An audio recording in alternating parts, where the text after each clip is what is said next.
Hey guys, it's Mila at WTI, and today I want to share with you my iPhone 13 Pro Max. And this is a huge upgrade from my XS Max that I had previous, and I feel it in many different ways. So I'm going to share just a couple things that I love about this phone. So number one is going to be, yes, the camera quality. What a big difference. So let me go ahead and show it to you up close in my app. So I went ahead and turned on the camera mode. It's pretty phenomenal.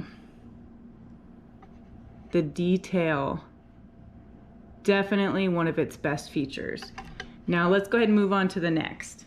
Another thing I really like is going to be the actual screen size. So you get a lot more screen on this phone than I did on my XS Max. That's a huge deal.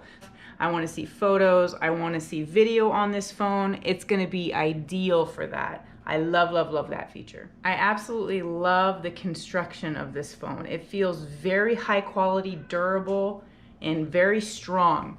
This stainless steel all the way around the phone. Mine is clearly in silver.